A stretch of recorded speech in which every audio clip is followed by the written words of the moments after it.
Bonjour à toutes et tous et bienvenue dans la chambre noire de Goupil pour une nouvelle vidéo où je comparerai le Nikon Z6 à mon Fujifilm X-T4, mon Z6, parce que j'ai acheté l'un après avoir été déçu de l'autre, mais la situation a changé aujourd'hui.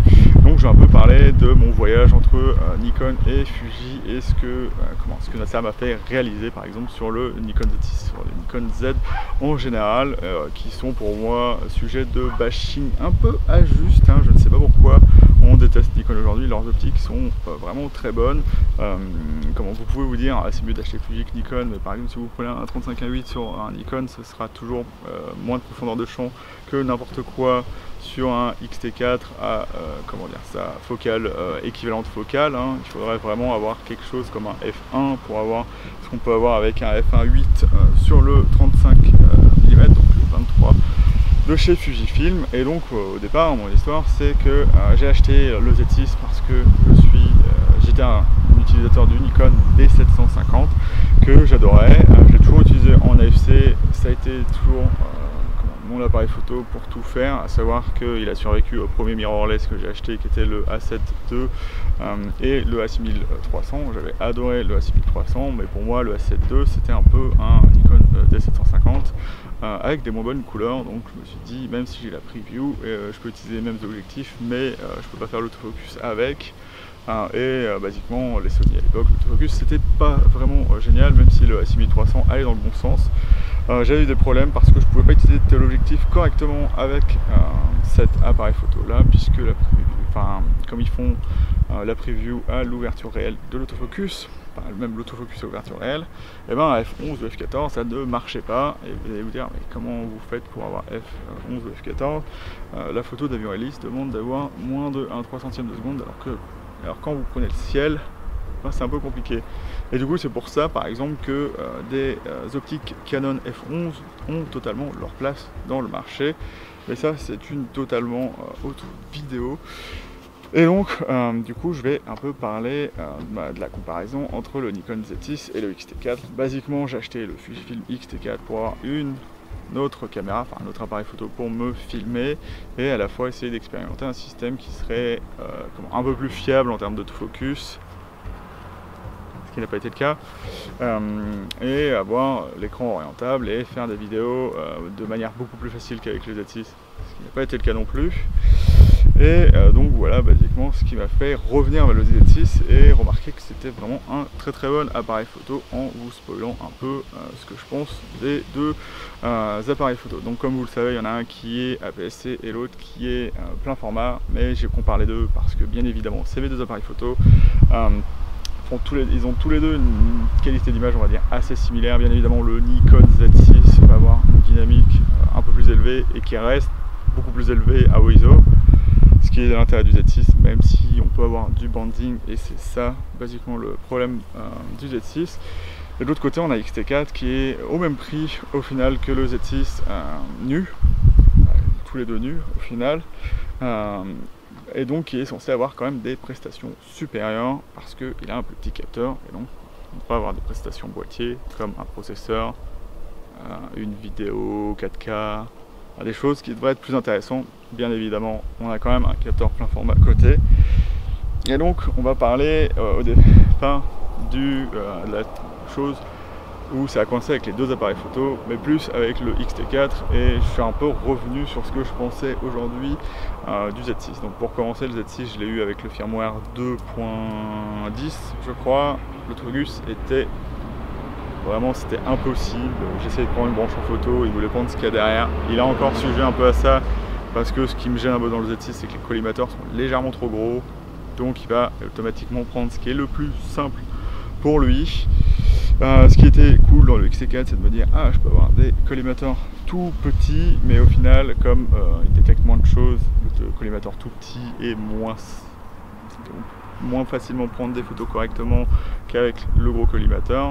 Donc ça veut dire qu'au lieu de prendre quelque chose qui n'est peut-être pas forcément ce que vous voulez, il va rien prendre du tout, ce qui est un peu dommage. Donc pour comparer un peu les deux systèmes autofocus, le système du Z6 est légèrement plus lent, mais pour moi il est beaucoup plus prévisible et il essaye beaucoup plus de vous faciliter la vie.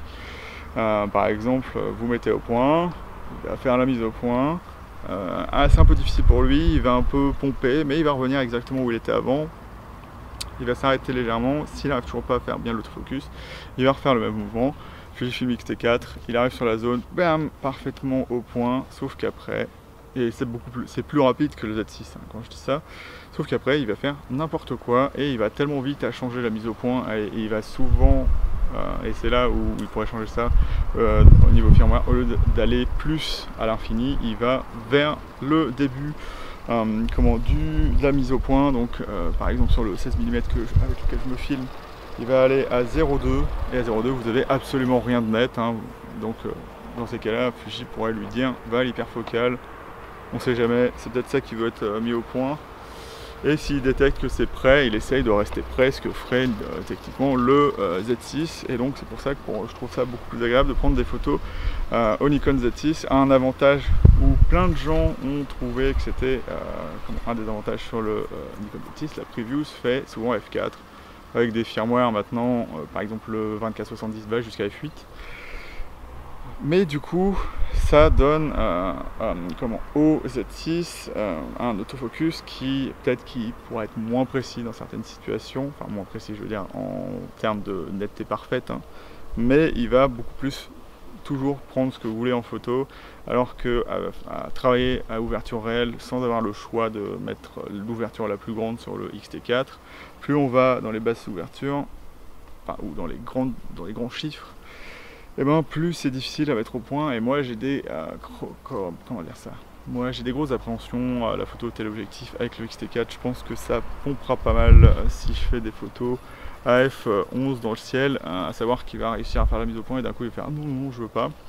Alors que le Z6, j'ai déjà fait de la photo téléobjectif avec et ça marche basiquement comme marchaient les réflexes, à part le mouvement signature de Nikon qui est un léger pompage au début de la mise au point, qui est devenu beaucoup plus rapide avec le firmware 3.0 et qui est tout à fait acceptable, même si ça le met légèrement en dessous des autres autofocus. C'est pour les qualités qu'a le Z6, c'est vraiment pas un problème vis-à-vis des Canon EOS R et A7 III qui est au final pas si bon que ça en suivi, hein, c'est ce qu'on dit pas souvent. Il est très très bon en tracking des yeux, en suivi et machin, mais dès que vous faites de l'AFC simple, ça arrive qu'il soit aux fraises aussi le A7 III et ça on le dit pas assez souvent.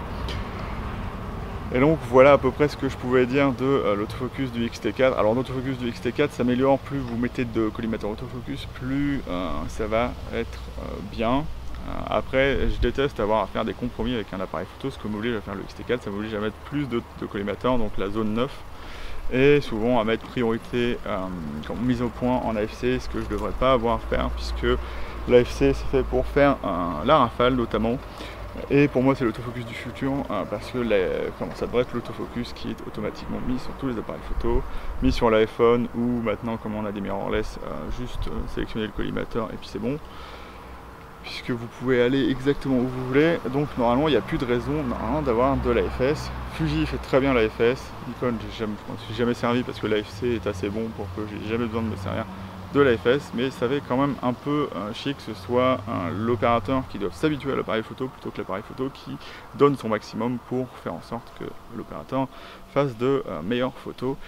Et donc ça va être dommage de ce côté-là avec le X-T4. Après ce qui est de la prise en main et pour moi ça va être tout ce qui est, comment le boîtier est composé, que ce soit l'EVF, l'écran arrière et tout ça, la qualité. Je trouve quand même que le Z6 est un cran au-dessus du X-T4. Pas que le X-T4 soit mal fait, mais tout ce qui est agrément comme l'EVF. Tout le monde dit l'EVF du X-T4 est très bon. Moi je ne trouve pas spécialement, notamment dans le rendu qu'il va avoir par rapport à la photo que vous allez avoir à la fin, il est pour moi pas très très bon. Le Z6, même si vous n'avez pas la preview à l'ouverture réelle, je trouve qu'il est bien plus fidèle aux couleurs que vous allez avoir. La balance des blancs est correcte, ce qui n'est jamais le cas sur le X-T4. La balance des blancs du viseur n'est pas du tout la balance de blanc que vous allez avoir à la fin sur votre image. La dynamique dans les hautes lumières est inexistante dans le viseur du X-T4. Et ça c'est vrai, ça m'a arrivé au départ de devoir checker si l'exposition était correcte dans les hautes lumières, ce qui était bien après avoir pris une photo, parce que je ne voyais rien. Et puis il y a cette espèce de chose où quand vous mettez au point sur le X-T4, comment le viseur est tellement net que vous allez avoir une espèce de truc blanc en fait, qui vous montre comme du peaking, mais c'est pas du peaking sur le X-T4. Le Z6 lui a pour lui un viseur, même si c'est la même dalle, qui profite bien évidemment du capteur plein format, donc il est meilleur en basse lumière, on a moins de bruit, on a des images plus nettes. D'ailleurs c'est ça qui me bluffe, il n'y a aucune perte de piqué avec le Nikon Z6 en basse lumière.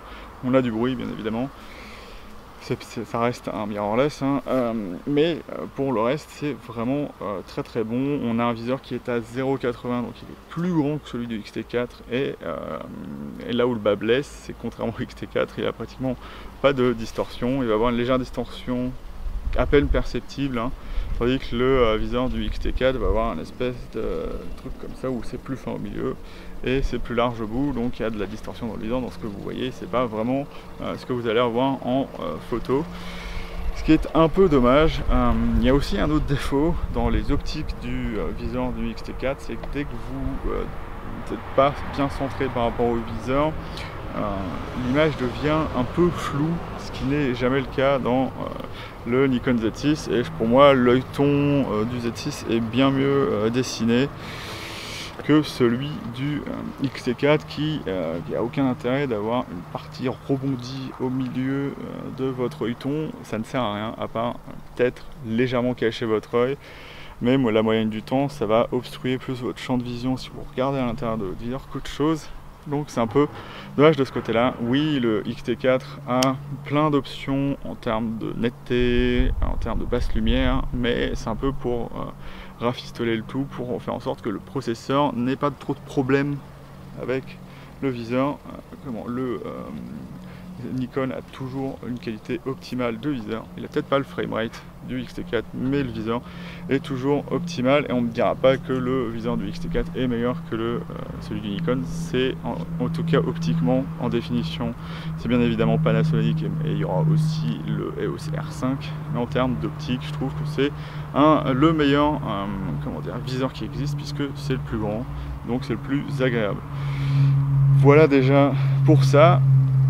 Et donc en termes même d'écran arrière, l'écran du Z6 est plus défini. Après, l'écran du X-T4 est vraiment pas mal, mais les fonctionnalités tactiles sont bien meilleures sur le Z6, qui, lorsque vous êtes dans les menus, hop, vous allez avoir l'option de bouger. Vous avez cette chose dans le X-T4, je me déplace un peu parce qu'il y a le robot autour de ce qui passe, qui est assez agréable d'avoir. Je trouvais pas que ça serait agréable au début, mais d'avoir vos choix vidéo et photos séparés sur le X-T4. Ils sont mêlés dans le Z6, mais il y a des couleurs et des onglets différents, donc ça pose pas de problème de ce côté-là. Après, le Z6 a quand même des avantages, c'est que ce soit en photo ou en vidéo, vous avez des modes custom que vous pouvez programmer pour la vidéo ou pour la photo. Par exemple, mon U3 sert à faire la pose B directement. C'est vrai que c'est juste une molette à tourner sur le X-T4, mais il y a quand même la molette des ouvertures à changer et les ISO à changer, alors que je peux directement avoir ça sur mon Z6 sans avoir besoin d'allumer une lampe ou de tourner mes molettes sans avoir je peux juste sortir, avant de sortir mon appareil photo, le mettre en U3, mettre la télécommande dessus et on est parti. Et vous allez me dire, oui, mais on peut faire l'intervalomètre dans le Fujifilm X-T4. Oui, mais dans le Z6 on peut le faire. Et en plus, dans le Z6, on peut faire un truc qu'on peut pas faire avec le X-T4, c'est faire de la vidéo time-lapse directement dans l'appareil photo, ce que peut pas faire le Fujifilm X-T4. Et pour moi, ça commence à faire beaucoup de choses où pour le même prix, on va dire que le Z6 c'est pas vraiment un très bon appareil photo, alors que c'est vraiment en qualité d'image un appareil photo assez exceptionnel. En autofocus, il est vraiment très bon.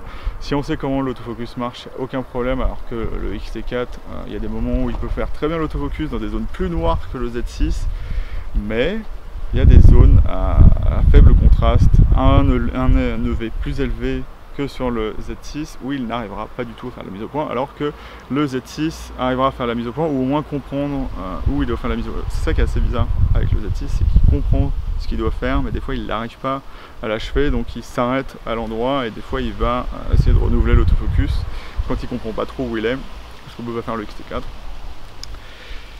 Donc voilà, alors, une des choses dont je n'ai pas encore parlé, c'est la qualité d'image en photo. Après on parlera bien évidemment de la vidéo. Et c'est là où je pourrais dire vraiment les qualités du Fujifilm X-T4, parce que jusque là j'ai dit que des défauts. Alors pas que le capteur surpasse celui du Nikon Z6.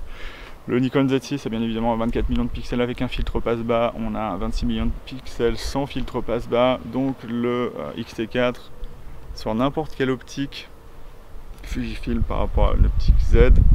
Alors je ferai un comparatif des équivalents de 35 mm, que ce soit sur Fuji ou Nikon ou Fuji, voilà. Mais le X-T4 est beaucoup plus net que le Nikon Z6. Il arrive des fois à être même plus net qu'un A7 R3. Bon, peut-être que c'est l'autofocus de l'A7 R3 qui n'est pas assez bon pour faire en sorte de bien rendre ces 42 millions de pixels. Mais c'est vraiment de ce côté-là, en termes de netteté, Fuji n'a aucun problème. En termes d'exposition et de couleur, je trouve que le Fuji X-T4 est vraiment assez exceptionnel. J'avais jamais vu ça avec un autre appareil photo. Vous pouvez me dire, oui, le Z6 fait des photos très très bien, il n'y a aucun problème là-dessus. Exposition de jour, elle est aussi bonne que celle du X-T4. D'ailleurs, les qualités d'image en termes de couleur et d'exposition sont assez similaires, du moins de jour. La balance des blancs est toujours bonne dans le Z6. C'est pas ça le problème, c'est que pour moi, là où j'étais vraiment bluffé par le X-T4, c'est que les photos de nuit sont bien mieux exposées avec le X-T4 qu'avec le Z6. Donc je m'explique, moi je fais toujours de la photo en mode priorité ouverture lorsque je me promène et que j'ai pas besoin par exemple de prendre d'oiseaux, où je ferai en priorité vitesse. Je me mets très rarement en mode manuel parce que quand j'ai besoin de prendre des photos vite, je préfère mieux avoir juste une molette de compensation d'exposition à bouger plutôt que d'avoir plein de paramètres à changer. Des fois je change bien évidemment mes ISO, mais ça me permet d'avoir et mon ouverture, mais ça me permet d'avoir quelque chose d'assez facile à manipuler. Et donc en photo de nuit en général, pour avoir à peu près ce que je veux avant de le retoucher bien évidemment dans Lightroom, puisqu'il y a toute la phase Lightroom qui rentre en jeu. Mais pour avoir une bonne exposition dès la sortie de l'appareil photo, X-T4, je fais souvent moins 0,7 de nuit ou moins 1, et s'il y a des lumières, des lampadaires, il comprend très bien. D'ailleurs, c'est assez bluffant comment on marche le processeur de ce côté-là. On prend quelque chose de noir, ce que ferait typiquement Canon, c'est d'essayer de l'exposer de jour. Fujifilm X-T4 avec en mesure matricielle, enfin en mesure, je ne sais plus comment il l'appelle, arrive à comprendre que voilà, il y a un tel gradient dans le ciel de couleurs. Je sais pas comment ils font, puisque normalement on prend un nombre de photos et puis on fait comprendre à l'appareil photo que c'est ça un blanc, c'est ça voilà, il y a plein de choses comme ça, c'est une bonne exposition, c'est ça un ciel, c'est ça machin.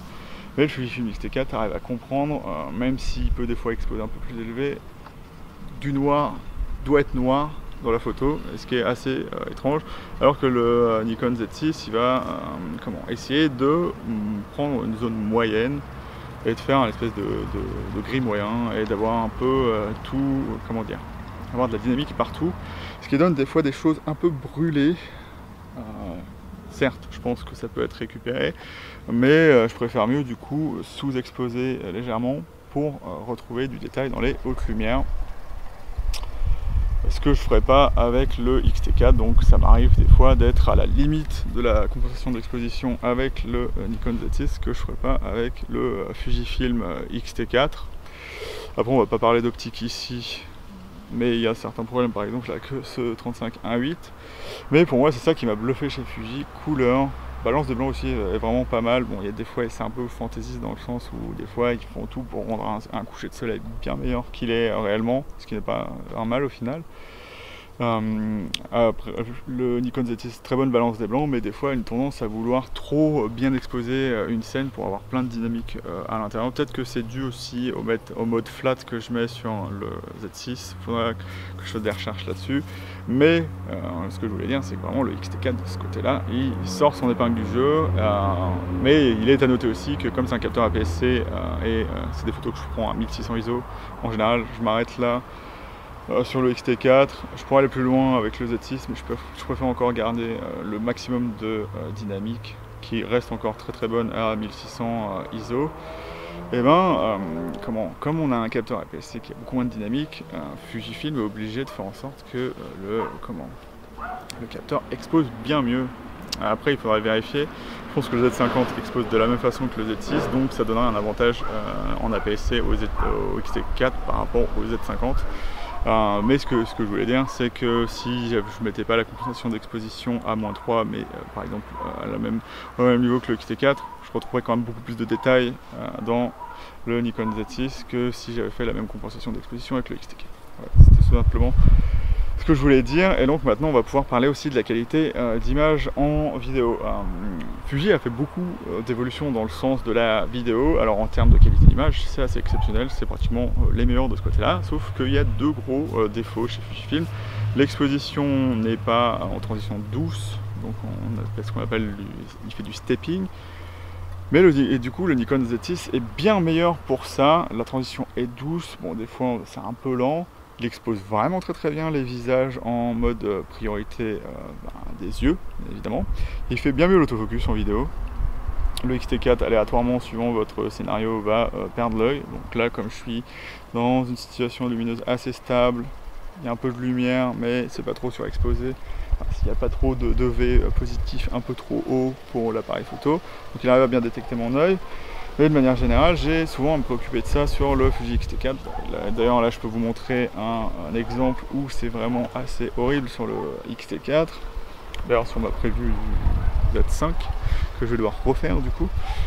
Et donc l'autofocus va d'avant en arrière parce que ce que je voulais c'était qu'il brûle l'arrière-plan et avoir juste mon visage bien exposé, ce que j'arrive parfaitement à faire sur le Z6. Il y a certaines personnes qui n'aiment pas, mais moi je trouve que déjà ça montre que l'appareil photo a des meilleures capacités. Vous avez juste, comme il détecte bien le visage, le Z6, vous avez juste à mettre la position d'exposition un peu plus en négatif, et donc vous allez retrouver un peu du détail en arrière-plan, alors que si le X-T4 perd votre visage, ce que ça va faire, c'est que ça va changer l'exposition pour matcher l'arrière-plan, et donc c'est vous qui serez, par exemple, si vous êtes noir à la base, vous serez tout noir, alors que le Z6 reste vraiment sur la cible et il n'a aucun problème avec ça. Côté qualité d'image, et c'est dommage du coup parce que la qualité d'image est assez exceptionnelle sur le Fujifilm X-T4. On a un 4K, 1m80p qui sont vraiment très très nets. Le Z6 fait ça aussi, mais il est quand même un peu moins net que ce que donnerait le X-T4. Après, il y a juste, après c'est pas un défaut, c'est juste vous avez beaucoup de réglages dans le Fujifilm X-T4. Vous avez notamment le réglage du bitrate. Mais le problème que j'ai avec ça, c'est que par exemple le Nikon Z6, si vous prenez le MP4, il va mettre un bitrate beaucoup plus faible, ce qui semble logique, parce que c'est la moins bonne qualité. Mais si vous mettez en MP4 avec le X-T4, vous pouvez quand même le mettre à 200 mégabits et avoir des fichiers qui sont aussi gros que le MOV ou d'autres trucs. Donc moi je vois pas trop l'intérêt d'avoir un fichier très qualitatif mais dans un codec pourri. Donc on pourrait par exemple en MP4 dire bah non, on ne peut pas avoir les 200, bon, c'est bien de l'avoir fait mais ça ne sert juste à rien. Donc de ce côté là, le Fujifilm X-T4 sera meilleur que le Z6 en termes de tous les choix que vous aurez. Après lorsque vous avez un Atomos, automatiquement le Z6 devient vraiment très très bon, notamment parce qu'il fera de la vidéo en RAW, ce que ne peut pas faire le Fujifilm X-T4. Donc voilà, les deux au final s'équivalent parce que, enfin s'équivalent. Le Z6 est quand même meilleur en vidéo parce que c'est une plateforme beaucoup plus stable qui vous donnera beaucoup plus, comment dire, de satisfaction en vlog. Et pour faire le focus, si vous voulez suivre quelqu'un, ce sera beaucoup plus viable de prendre le Z6 parce que le X-T4 va, comme je vous dis, des fois plus suivre le visage. Là par exemple, si je tourne la tête, j'existe plus pour le X-T4. Là, il est revenu. Mais c'est quand même un peu dommage. Le Z6 repasse en mode tracking et il essaye quand même de vous prendre le visage. voilà. Ou du moins il va reconnaître tout de suite votre visage et ce sera quand même assez cool. Donc voilà ce que j'avais à dire sur les deux boîtiers. Certes, on peut dire que le XT4 va lui avoir deux cartes SD contre une carte XQD sur le Nikon Z6, mais pour le reste, poignée qui est bien meilleur je trouve sur le Z6, ça en fait un appareil photo légèrement plus gros, mais quand vous regardez, ce qui va être plus l'intérêt des Fuji, c'est d'avoir des petites optiques focal fixe que j'adore, hein, avec une qualité qui n'est pas mauvaise chez Nikon, mais en fait le seul problème que j'ai avec ces optiques là, c'est que dès que je l'appuie un peu, on entend que ça squeak un peu, et c'est pas la monture qui bouge légèrement, c'est bien le plastique qui fait un mouvement, parce que ça reste c'est du polycarbonate, mais ça reste d'un matériel un petit peu plus mou que les optiques en métal de chez Fuji, qui sont vraiment très très bien, même si l'autofocus est pour moi meilleur sur les les optiques Nikon et le Nikon en général. Oui, ça peut peut-être vous étonner que je dise ça par rapport au XT4, mais voilà, par exemple, j'ai pas parlé de ça, le tracking du visage et des yeux est bien meilleur chez Nikon. L'implémentation, c'est pas la meilleure du monde, par contre, vous devez aller dans un menu spécifique, vous pouvez pas le mettre tout le temps, le tracking, ce qui est un peu dommage, et j'aimerais qu'ils mettent ça par exemple sur le Z6S s'il sort. Donc voilà à peu près ce que j'avais à dire sur ces deux boîtiers. Si vous connaissez les deux boîtiers et que vous avez d'autres choses à dire dessus, bien évidemment vous pouvez le mettre en commentaire. Comme vous l'avez vu, ça m'a vraiment fait reconsidérer le Z6 comme un très très bon appareil photo. Moi, ce qui m'impressionne et ce qui m'a toujours impressionné avec ces Nikon là, c'est les 24 millions de pixels, puisque j'ai eu le D750 avant, c'est vraiment cette dynamique et ces couleurs et ce qu'on peut avoir. Ce qui est vraiment exceptionnel avec le Z6, et je sais pas si ça vient de sa dynamique à haut ISO, c'est que même avec de la pollution lumineuse, on peut retrouver des étoiles vraiment très très bonnes. Ça ne donnera pas les meilleures photos du monde quand même, mais on peut quand même vraiment retrouver du détail. Là, on n'aurait pas retrouvé du détail sur d'autres appareils photo. Et c'est ça que je trouve vraiment bien avec le Z6, c'est que c'est vraiment un packaging vraiment très polyvalent pour faire à la fois de la photo d'oiseaux, de la photo d'étoiles et toutes sortes d'autres photos, de la photo de rue, même si les optiques peuvent être un peu grosses dessus, et je privilégierais peut-être les XT de ce côté-là. Mais voilà, ça m'a fait vraiment reconsidérer le Nikon et me faire dire au final que peut-être que je m'étais laissé dire que le Z6 était mauvais parce que beaucoup de gens le disent, et que c'est pas forcément la réalité, ce que je trouve un peu dommage. Et ce qui est un peu la tendance actuelle, c'est vraiment comment les appareils photo se renouvellent très très vite, donc c'est la mode de toujours essayer de prendre le meilleur.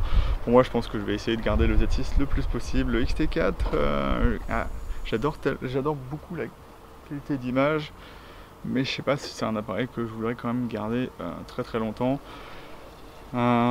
Disons qu'il a des très grandes qualités, des très grandes faiblesses qui m'énervent plus que ce que je trouve sur le Z6, qui est au final un meilleur condensé entre ses défauts et ses qualités. Par exemple, j'adore avoir l'écran qui se retourne, mais je peux assez faire confiance au Z6 pour pas avoir besoin d'avoir l'écran qui se retourne, et notamment parce que ça me fait, une fois que j'ai bien réglé mon placement par rapport au Nikon Z6, ça me fait regarder l'optique plutôt que de regarder l'écran que je suis en train de regarder depuis tout à l'heure, assez narcissiquement.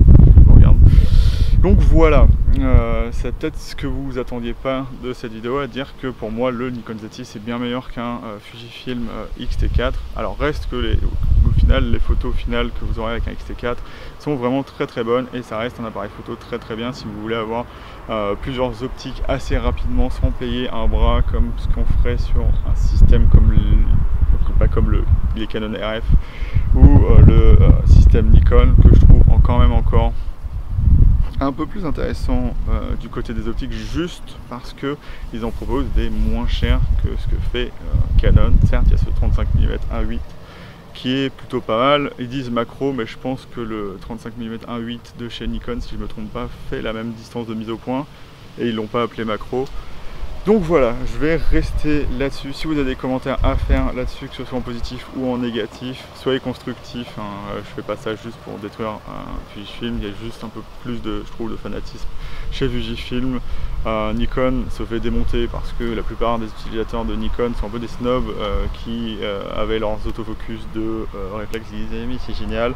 Le Z6 m'a permis de faire des trucs que je n'aurais jamais réussi à faire avec un réflexe. Et encore une fois, je parle de photos d'étoiles. Mes photos d'étoiles, si j'ai cette précision avec le Z6, c'est que si j'avais pas ce viseur électronique, je ne pourrais pas faire la mise au point en manuel sur les étoiles et avoir vraiment tout ça très précis. Donc voilà, je vais m'arrêter là-dessus. Si vous avez aimé cette vidéo, n'hésitez pas à liker et si vous voulez voir d'autres de mes vidéos, vous pouvez toujours vous abonner. Donc je vous dis salut et à bientôt dans la chambre noire de Goupil.